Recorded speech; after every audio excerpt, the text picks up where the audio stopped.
Guilt. Guilt is a particular experience of the ego mind. It is not a state of consciousness, it is an experience of the ego self. When I understand me to be the concepts and conceptualizations that define me, then the experience of guilt is possible. Guilt is a space where I take responsibility for that what is not mine or does not belong to me.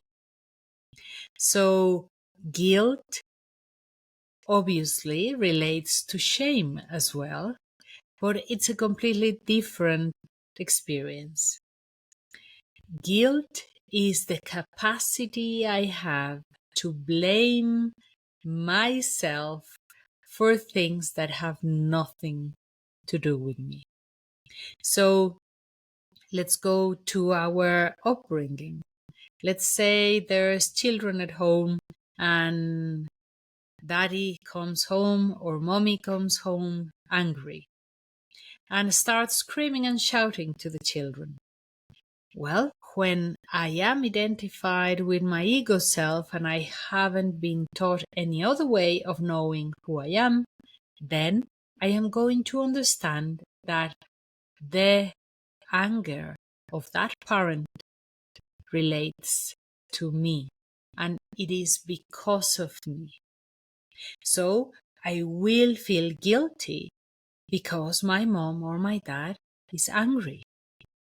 And in that way, I am taking responsibility of something that is occurring inside of another human being, and I take it away from them, and I put it inside my own body, inside my own being, and then I carry it myself. When I cultivate guilt, of course, I am not able to cultivate self-love.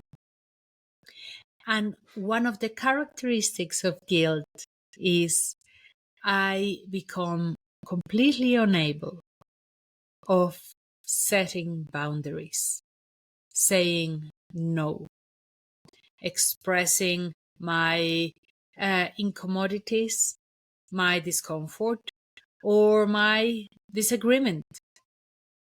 So when I cultivate guilt, I become pleasing with everybody around me because I understand that whatever happens and occurs to them, it's going to be blamed on me or it is my fault. So I don't want to cause trouble. I don't want to confront. I'm just going to learn to deny, to look away, not to cause trouble to anyone. So I become a human being that says yes to everything or hides behind a lot of justifications. And then I tell myself the story that I am a very agreeable person, that I am a very easygoing person, that it is so nice to be with me because I always like to please others. It's very different to be compassionate. It's very different to be loving, caring, kind, than to be guilty. When I'm guilty, a lot of the time, I am overreacting to please and compensate for anything that occurs and happens in a way that it's not natural, in a way that actually it can become offensive to another human being or intrusive. Because before anything happens, I have assumed when I carry guilt and I cultivate guilt, I've assumed that my presence is going to upset you, that my presence is going to be non-pleasant to you, and therefore I am going to be blamed for your discomfort. So that is my place of establishing a relationship.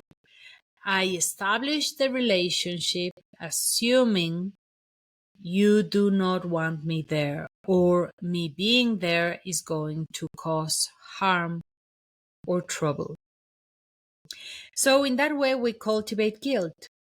Now, when we cultivate guilt, we nourish the victim inside, because internally, as we grow up with all this guilt within ourselves, then what happens is that I over-identify myself with the victim.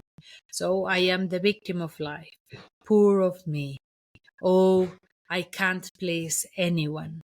Oh, I'm not able to make anybody happy.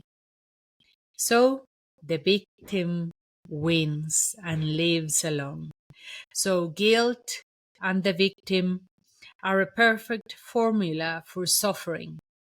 Once I know or I am used to those languages, and they are the ones that I have installed in me, well, first of all, I need to tell you this: you're going to be an extremely difficult person to be around. All that easygoingness you think you have, you really don't, because the victim comes along and speaks out in ways that are terrible towards other people, and it becomes extremely uncomfortable to be around a person that is carrying guilt. They become like a black hole that will suck you dry, because the emptiness that the guilt creates is absolutely desolating. When I cultivate this state of mind, and I allow the victim to reign within myself, then suffering will be the order of the day. If I want to shift into a life of love, of care, of empathy, of compassion, I have to set out boundaries. I need to learn, where do I begin and where do I finish? Meaning, this is where I am, this is what I like, this is what I don't like. And I will not allow any human being to treat me in a wrong manner. And I won't treat myself, and that's the first part, in a wrong manner. Boundaries is the first antidote to work through guilt. Understanding that I am not a victim of life. And for that, I need to work on responsibility. Which, when I am a mature adult that has carried and learned the language of guilt, responsibility, it's going to be a hard language to learn, though not impossible. So let's start working through our guilt, through responsibility and setting boundaries.